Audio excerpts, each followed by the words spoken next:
जास्ती पैसे भेटणार आहे, त्यामुळे तुम्हाला लाडक्या बहिणींना काही टेन्शन, हा पगारामध्ये फुल वाढ झाली, हा त्यामुळे झोपा कुठं काढता.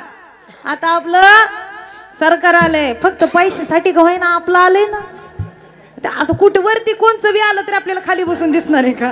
पण आपल्याला पैसे येणार. आपल्याला कशाचा, इथं सगळं कशावर चालू आहे बोलत चला, कशावर. हा आता कशी झोप गेली, पैसा म्हणलं बघा सगळे एकदम तरतरीच आली लोकांना, पगार वाढला म्हणलं. एका बाईला तर मी गावात गेले होते कीर्तनानं, आणि तिला त्याच दिवशी नेमके अकाउंटला पैसे आले. ती बाई येडवणीच करायला लागली, आणि मला 1,500 आले, मला 1,500 आले. अगं बाई म्हणलं, जगाच्या पाठीवर तू 1,500 पहिल्यांदाच बघितलं. म्हणजे लोक येडी झाली, येडी. अख्ख्या लाईनीच्या लाईनी लावले तिथं, हाय ना. म्हणून म्हणलं ती पैशाचं काढलं का तुम्ही कसे फ्रेश झाले बघा, डोळे झाकलेले सुद्धा उघडले सगळ्यांनी. हा भेटणारे टेन्शन घेऊ नका, फक्त वाट बघत राहा. खूप छान झालं. म्हणजे कदाचित विचार करा, भगवंताचं नामस्मरण तुम्ही करत चला. आयुष्यामध्ये आपल्याला बाकीच्या कुठल्याच गोष्टीशी घेणं देणं नाहीये. किती आले आणि किती गेले तरी आपल्यासाठी पैसा टिकतो का मला सांगा बरं.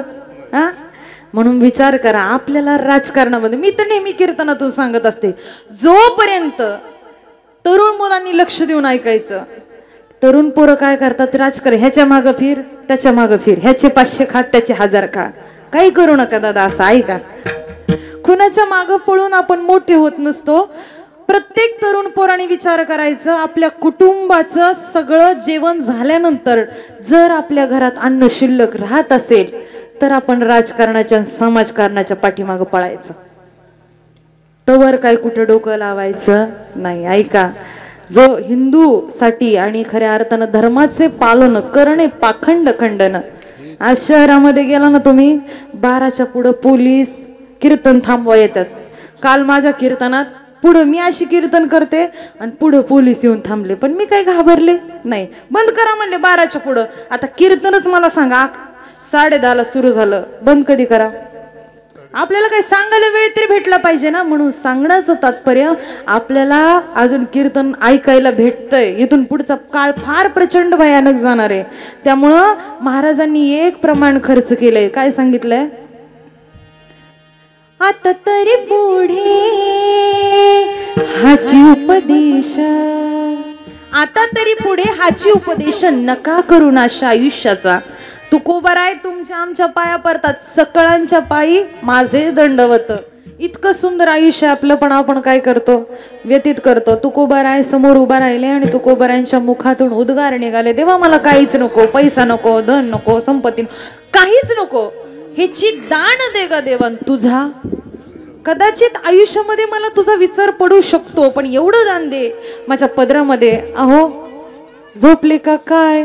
तिकडे सगळे बघताय, तिकडे बघा, इकडे बघा, इकडे बघा. तुम्ही वाढदिवसाला कधी मेणबत्ती पाहिली नाही का? मग पाहिली ना, मग समोर बघा, ऐका.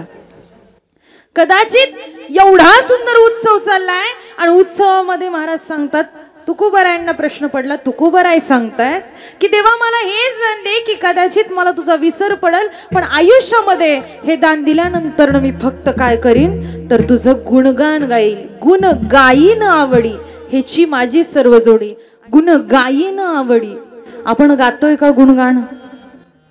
सगळेजण आयुष्यामध्ये सगळं कमवताल, धन कमवताल, संपत्ती कमवताल, सगळं कमवताल, पण गुणगान गाण्याकरता तुम्हाला तुमच्या मनाचा अधिकार द्यावा लागेल. म्हणून लक्षपूर्वक ऐका. जर तुमच्या मुखानं तुम्ही जर भगवंताचं नाव घेतलं नाही, तुम्ही त्या देवाचं गुणगान केलं नाही, तर कदाचित तुमच्या आयुष्यात दुःख यायला तयार होणार आहे. म्हणून हे तोंड कशासाठी दिलंय? तुकोबारायांनी विनंती केली, देवा मला आयुष्यात किती दुःख दिलं तरी चालेल, पण या देहामध्ये जोपर्यंत देह आहे ना, देहामध्ये जोपर्यंत प्राण आहे ना, माझा जीव जाईपर्यंत, हा श्वास संपेपर्यंत, देवा मला फक्त काय करायचंय तर फक्त देवा तुझं गुणगान गायचंय. हे देवानी काय केली? लाईट घालवली. म्हणले चला तेवढेच फावले 5 मिनिटं तरी देवाचं नाव घेतील. बरं काही लोक असे असतात, त्यांनी विचार करतात जाऊ दे आपल्याला काय घ्यायचंय, आपल्याला फायदा तरी काय नाव घेऊन. मी असंच म्हटलं नाव घ्या, नाव घ्या. एका आजीबाईला वाटलं नाव म्हणजे नवरदेवाचं नाव. ती म्हणली आल्यापासून म्हणती नाव घ्या, नाव घ्या. हिला काही येत नाही काय नो. जाता जाता म्हटली तुम्हाला सांगते म्हणली, एका माणसाने नाव घेतलं होतं, ऐका दादा खाली बस. कदाचित ते म्हणले ना दादा नाव घेतलं होतं, म्हणजे कसं नाव घेतलेलं तुम्हाला माहिती आहे का? अहो तुम्ही कधीतरी तुम्हाला फायद्यात पडल असं नाव घेतलं, असं नाव घेतलं होतं म्हणे. तुम्ही ऐकलं ना तुम्हाला सुद्धा आनंद वाटेल. असं नाव एका माणसाने घेतलं होतं. आडगाव गेलो, पाडगाव गेलो, सुंदर बायको मिळेच ना. गेलो पिपरी आणली झिपरी, तिजन माझं काही जमेच ना. जमता जमता झालंय कार्ट आणि ती काय बाबा म्हणेच ना. ऐका असं नाव घेऊन काय फायदा आहे का? फायदा आहे का? काहीच फायदा नाही. पण त्यापेक्षा त्या देवाचं नाव घ्या, त्या भगवंताचं नाव घ्या. इतकं सुंदर देवाचं नाव आहे.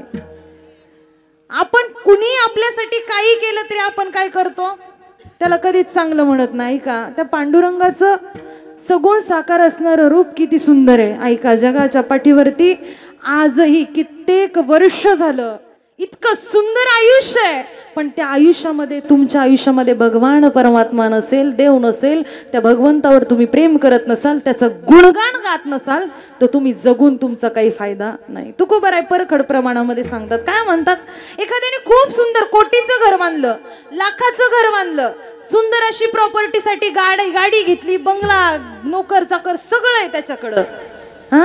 आयुष्यभर सगळं पैसा पैसा करत गेला, पण जगाच्या पाठीवरती खूप सुंदर घर बांधलं, लाखाचं घर बांधलं, पण त्या घरामध्ये नामस्मरण होत नसेल, त्या घरामध्ये भजन होत नसेल, तर तुकोबाराय म्हणतात काडी लावा त्याला. काय म्हणतात? मी नाही म्हणत, मला काय करायचंय कोणाच्या घराला काडी लावायला, मी तर विजवायलाच जाईन काडी लावायला. तुकोबाराय सांगतात जर तुम्ही नामस्मरण करत नसाल ना, तर कदाचित तुमच्या त्या घराला काही फायदा नाही. काय म्हणतात?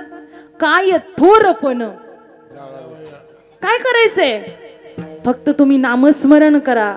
कदाचित तुमच्या आयुष्यामध्ये त्या नामस्मरणाने एवढा सुंदर आयुष्य बनून जाईल, तुमच्या आयुष्यात दुःखच येणार नाही. तो किती सुंदर आहे पांडुरंगाचं ते सगुण साकार असणारं रूप. ऐका खूप सुंदर आहे. त्याच्याकडे बघितलं ना हृदयामध्ये समाधान भेटतं. पण पाहिलंय का कधी तुम्ही देवाला?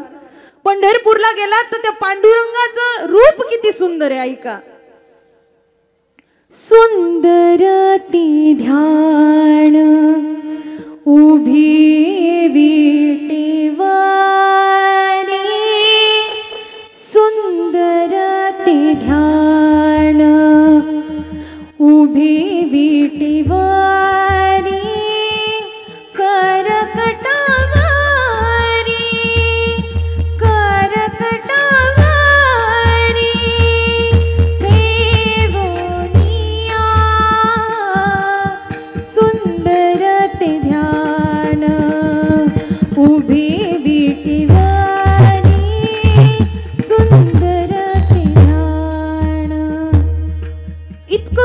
इतकं गोड आहे, अमृताहुनी गोड नाम तुझे देवा, इतकं गोड आहे. तुम्ही जर देवाचं नाव घ्यायला लागला ना, तुम्हाला तहान भूक काहीच लागणार नाही. एवढं सुंदर आयुष्य आहे. मग लोक म्हणाली ऐका ना, मग पैसा लागत नाही का? तुम्ही म्हणता पैसा लागत नाही, कशाला? पाण्याची बॉटल घ्यायची किती रुपये लागतात? 20-30 रुपये लागतात. चालता चालता म्हणलं तर 25 रुपये कुणी कमवून जाते, बरोबर आहे ना? आज पाणी घ्यायचं म्हटलं तरी पैसा लागतो. ऐका सगळं काही पैशावर चाललंय. ज्याचा वशिला त्याचा देव. मी नाही म्हटले, तू कोण म्हणलं? तुम्ही म्हटलं. ऐका सगळं काही पैशावर चालू आहे. आज तुमच्याकडे पैसे असतील तर लोक तुम्हाला राम राम घालतात. तुमचं नाव जर सदाभाऊ असेल तर तुमच्याकडे पैसा असेल तर सदाजी सदाजी आपण काय करता, या ना जरा चहा घेऊया. आणि जर तुमच्याकडे पैसा नसेल, ए सध्या, म्हणून पैसा, सगळ्या गोष्टी पैशावर आहे. लोक म्हणतात पैसाच लागतो पैसाच लागतो, पण ऐका मेल्यानंतरनं एकही रुपयाचं नाणं वरती घेऊन जाऊ शकत नाही. जातं का कोणी? गेला असेल तर मला सांगा. ऐका खूप सुंदर आहे. आयुष्यभर कपडे घ्यायला गेलो ना आपण, कपडा बघतो कसा आहे, पातळ आहे का, जाड आहे का, क्वालिटी आहे का, ब्रँडेड आहे का. हा ब्रँड आहे का हो? हा कपडा लिननचा आहे का हो? 1000 वेळा विचारतो. गॅरंटी आहे का हो? मोबाईल घेताना वॉरंटी आहे का हो? तुमची गॅरंटी आहे का? आहे का? मोबाईल घेताना 10 वेळेस विचारतो खरंच किती वर्षाची गॅरंटी. टीव्ही घेताना गॅरंटी, फ्रीज घेताना गॅरंटी. ऐका प्रत्येक वस्तू घेताना आपण, फोन घेताना ब्रँडेड फोन घेतो, गाडी घेताना ब्रँडेड गाडी घेतो, घर बांधताना काचेचा बंगला बांधतो. ऐका सगळं ब्रँडेड ब्रँडेड करत जगतो आपण, पण मेल्यानंतर कुणाला आजपर्यंत ब्रँडेड स्मशानभूमी भेटली आहे का? हाय का कीर्तनात? तुम्ही झोपले का काय? मला सांगा, एक करोडपती मरण पावलाय त्याच्यासाठी वेगळी स्मशानभूमी आहे का? आणि एक गरीबाचा माणूस मेलाय त्याच्यासाठी वेगळी स्मशानभूमी का? आया हे सो जाएगा, राजा रंग फकीर. राजा असू द्यात कोणी असू द्यात सगळ्यांना जायचंय. मग ऐका ऐका, करणे ते हेची करा, नरका घोरा का जाता. नाही समजलं? नाही कळत प्रमाण हे ते काहीच कळत नाही. इकडून ऐकायचं आणि इकडून बघा. हाय का प्रकार? हा कोणता प्रकार आहे बाई? हा कोणता प्रकार आहे? मध्ये लईच सगळे कुठल्या गावात गेले का सगळे मला म्हणायचे बाई कोणता प्रकार आहे? प्रकार हा कीर्तनाचा प्रकार आहे. ऐका, इकडून ऐकायचं आणि इकडून सोडून द्यायचं. काय काय लोक ते बरं पटकन शिकतो आपण. मुलं पुढे गेले का लगेच गाण्याची नावं लगेच शिकतो, पण जे शिकायचंय ते शिकत नाही. ऐका, लक्ष द्या. मी सांगत नाही, राष्ट्रसंत तुकडोजी महाराज तुम्हाला आम्हाला विनंती करून सांगता, पैसा पैसा पैसा काय करता? हा पैसा तुमच्या सोबत येणार आहे का? येणार आहे का पैसा? कधीच नाही. म्हणून विचार करा, जगाच्या पाठीवर पैसा पैसा करत बसू नका. खूप सुंदर सांगतात महाराज, तू म्हणशील पैसा अडका,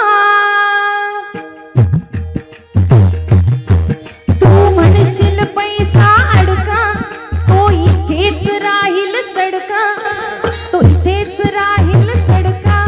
तू मेल्यावरती तुझ्या सोबत मातीचा एक मडका. ऐका दादा, पैसा पैसा करू नका. हा पैसा तुमच्या वाट्याला येणार, तुम्ही कमावणार, तुमची पोरं खाणार, तुमची पोरं कमावणार आणि त्यांची पोरं खाणार. तुमच्या वाट्याला खाली काही राहणार नाही. ऐका, तू म्हणशील पैसा अडका, तो इथेच राहील सडका, तो इथेच राहील सडका. तू मेल्यावरती तुझ्या सोबत मातीचा एक मडका. तू म्हणशील घरदार, तू म्हणशील घरदार, ते इथेच राहील सार, ते इथेच राहील सार. तू मेल्यावरती तुझं घर गावाच्या बाहेर. किती काचेचा बंगला बांधला ना, तुला मेल्यानंतर गावाच्या वेशीच्या बाहेर तिथं स्मशानभूमी. तुम्हाला हरिणाम घ्यायला सांगितलं, किती ओरडून सांगितलं, किती काय केलं तरी आपल्याला कळत नाही. तुकोबार आहे म्हणले, या देहात देह असेपर्यंत माझ्या आयुष्यात मला काही नको. न लगे मुक्ती धन संपदा आणि संत संग दे सदा. लोकांना प्रश्न पडला की ताई तुम्ही म्हणता धन नको, दौलत नको, काहीच नको, मग संत घेऊन जवळ घेऊन काय तुम्हाला 2 वेळचं जेवण भेटणार आहे का? मग संत जवळ घेतलं तर संतांच्या मध्ये काय असं काय आहे मला सांगा ना. संतांकडे गेलो का संत काय आपल्याला जगण्याकरता, त्यांचं जगण्याचे वांदे ते काय आपल्याला जगण्याकरता देणार आहेत का? तुम्हाला सांगेल मी, समाधी सोहळा आता जवळ आलेला आहे आळंदीमध्ये. खूप उत्सव चालू आहे. पंढरपूर पासून लोक आळंदीकडे रवाना झालेले आहेत. एवढा जयघोष माऊली ज्ञानोबारायांचा चालू आहे जगाच्या पाठीवरती. अलंकापूर नगरीमध्ये जाऊन बघा, इतकं सुंदर. आज पंढरीचा पांडुरंग परमात्मा कदाचित रडला. सगळ्या जगाचा चालक मालक, हे विश्व ज्याच्या हातेने सगळं सत्तेने चाललेलं आहे. कदाचित विचार करा, एवढं सगळी सृष्टी जो चालवतो ना, तो पंढरीचा पांडुरंग परमात्मा रडायला लागले का? तर ज्ञानोबाराय समाधी घेणार म्हणून. वेळ फार कमी आहे, नाही तर पूर्ण सांगायला. ऐका, कदाचित जगाच्या पाठीवरती आपल्यासाठी आपली मुलं सुद्धा रडत नाही. एवढा अधिकार ज्ञानोबारायांचा आहे. जगाचा चालक मालक रडायला लागला आणि रुक्मिणी आई साहेब विचारतायत, का तुम्ही रडताय? तुम्ही जगाचे चालक मालक, तुमच्या सत्तेने सगळं काही चाललंय, इतकं सगळं चाललंय आणि तुम्ही असं रडता? तुमच्या डोळ्यामध्ये अश्रू चांगले दिसत नाही, तुम्ही रडायचं नाही. खूप सुंदर सांगितलंय. वृक्षाचे पाणी हले ज्याच्या सत्या. सगळं काही देवाच्या सत्तेने चाललेलं आहे. तुझी या सत्तेने वेदासी बोलणे, तुझी या सत्तेने वेदासी बोलणे. स्वतःच्या मुखातून त्या भगवंताचं गुणगान गायल्यावरती एवढं हृदयाला समाधान होतं. म्हणून प्रयत्न करा सगळ्यांनी त्या भगवंताचं आयुष्यामध्ये काहीच नको, आम्हाला पैसा नको, धन नको, दौलत नको, संपत्ती नको. सगळ्यांनी एकदा जोरदार हात वरती करून देवाचं भजन करूया. विठोबा रखो माये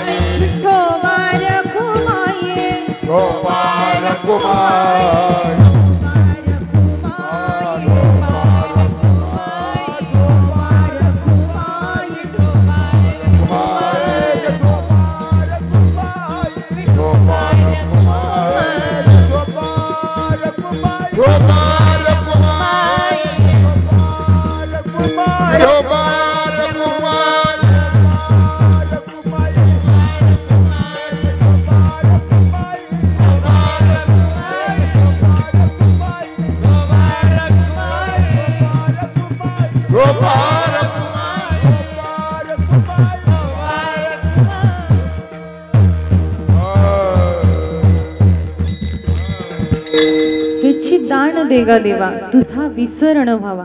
आजच्या कीर्तनातून तुम्हाला कितपत अभंग समजेल मला माहिती नाही, किती काय घरी घेऊन जाल मला माहिती नाही, पण ऐका, शेवटचे जे 10 मिनिटं राहतील ना त्यातून कदाचित काहीतरी घेऊन जा. आयुष्यामध्ये त्या भगवंताचं नामस्मरण जरी कळालं ना, किती जण दुःखीत मला सांगा, इथं बसलेल्यांपैकी कोण सुखी आहे? मी तरी सुखी आहे का? आहे का? जगाच्या पाठीवरती दुःख एवढं आहे, दुःख बांधवणी आहे हा संसार, आणि सुखाचा विचार, सुख कुठंच नाहीये. सुख आपल्याला फक्त कुठं भेटणार आहे? फक्त जेथे कीर्तनाची जागा आणि तेथे पांडुरंग उभा असतो, तिथं भगवान परमात्मा येत असून आज आपल्या गावामध्ये पंढरीच्या पांडुरंग परमात्मा अवतीर्ण होणार आहे. त्या ठिकाणी सुरुवातीलाच आपण सगळ्यांना विनंती केलेलं आहे, आणि खऱ्या अर्थानं हा जन्म उत्सव साजरा करण्याकरता आपण सगळेजण जमलेलो आहे. पण आयुष्यामध्ये जर संकल्प केला आणि जगाच्या पाठीवरती जर काही बनायचं असेल तर त्या देवाला शरण जाणं आणि त्या देवाकडे काहीतरी मागणं हे फार महत्वाचं आहे.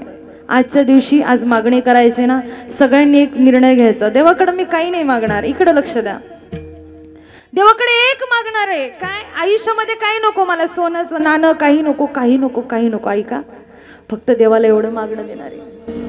आवाज द्या, देवाकडे एक मागणं मागणार आहे. गळ्यामध्ये माळ दे, हातामध्ये टाळ दे, गळ्यामध्ये माळ